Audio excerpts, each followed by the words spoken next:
ध्यान से विविध परिणाम उत्पन्न होते हैं।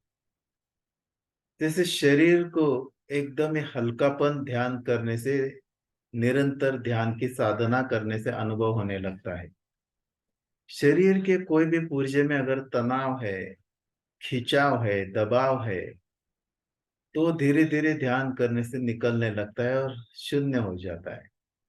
और फिर सारा शरीर एकदम ही हल्की काया, एकदम ही सहज काया, शांत शरीर हो जाता है। एकदम ही खिलता हुआ शरीर, जिस शरीर में कोई तनाव नहीं, खिंचाव नहीं, कोई किसी भी तरह का ब्लॉक नहीं, इस तरह का एकदम निर्मल शरीर नियमित ध्यान से होने लगता है। एक तरह का शुद्ध शरीर, एक पवित्र शरीर ध्यान से निर्मित होता है। देह ये ईश्वर का मंदिर है। ध्यान से ईश्वर का मंदिर अपने आप देह स्वरूप धारण कर लेता है।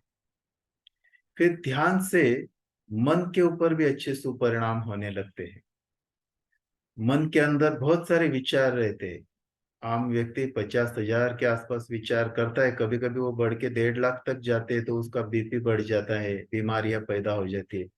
परंतु 50,000 जो विचार आ रहे हैं वो धीरे धीरे कम हो जाते हैं, और बुरे विचार तो तकरीबन निकल ही जाते हैं, समाप्त ही हो जाते हैं।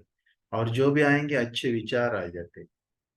फिर जो नकारात्मक भावनाएं है, वो नकारात्मक भावनाएं यानी क्रोध है, या काम की वृत्ति है, या ईर्ष्या है, जलन है, द्वेष है, हमेशा संघर्ष करने का भाव है, वो भी निकल जाता है। यानी विकार जो है शरीर के, मन के धीरे धीरे निकल जाते। काम, क्रोध, मोह, मत्सर, माया, ये विकार मन के अंदर से दूर होने लगते नियमित ध्यान के साधना से।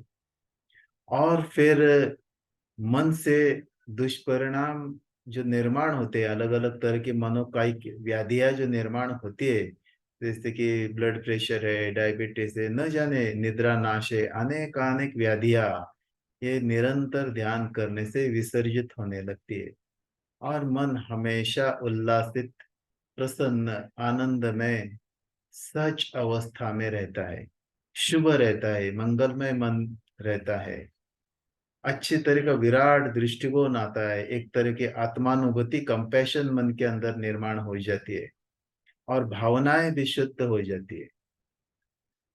नियमित ध्यान करने वाला व्यक्ति हमेशा आपको प्रेम में दिखेगा, हमेशा उल्लास में दिखेगा, हमेशा शांत चित्त दिखेगा, हमेशा सत्य की राह पे चलता हुआ दिखेगा। उसके अंतःकरण से करुणा बहती दिखेगी। उसके स्वभाव में न्याय आएगा, एक सम्यकता आएगी। नियमित ध्यान करने से समग्र व्यक्तित्व, जीवन बदल जाता है। लोगों के साथ उसके रिश्ते, संबंध भी अच्छे हो जाते हैं। किसी ने कुछ भी कहा तो तुरंत प्रतिक्रिया वो नहीं देता है, शांत रहता है, प्रसन्न रहता है। तो ध्यान से पूरा जीवन भी परिवर्तित होने लगता है। और निरंतर ध्यान करने वाला जो ध्यानी है, साधक है, आत्मसिद्ध है, वो हमेशा मर्त्य चीजें, नश्वर होने वाली चीजें, इनसे वैरागी हो जाता है, इनसे अलिप्त हो जाता है, इनसे दूर हो जाता है, इनका लोभ उससे निकल जाता है। उसकी बुद्धि जो है वो देह बुद्धि नहीं रहती, वो पवित्र बुद्धि हो जाती है। प्रतिभा, मेधा के पार जाके वो मंगलमय ईश्वरीय बुद्धि हो जाती है। वो कलुषित, मोहांध, स्वार्थी बुद्धि नहीं रहती, वो एक पवित्र बुद्धि हो जाती है। उसका जो अंतःकरण है वो ईश्वर की तरह हो जाता है, किसी भी देवत्व की तरह उसके अंतःकरण को हम प्रतिबिंबित, अभिव्यक्त होते हुए देख सकते हैं। और धीरे धीरे ध्यान का जो साधक है वो वैराग्य को प्राप्त हो जाता है, विरागी हो जाता है। विरागी होने के कारण वो सिद्ध और सिद्ध, जो चीज शाश्वत है, जो अनंत है, अमर्त्य है, अनुपमेय है, जो सदा अस्तित्व में रहती है, ऐसे ईश्वरत्व से, परमात्मा से जुड़ता है। और धीरे धीरे वो परमात्मा से, परम चैतन्य से, ब्रह्म चैतन्य से एकाकार हो जाता है। तो ध्यान का व्यक्ति एक अलग व्यक्ति है। उसका व्यक्तित्व, उसका जीवन एक अलग ऊंचे स्तर पे, एक ऊंचे चैतन्य के स्तर पे रहता है।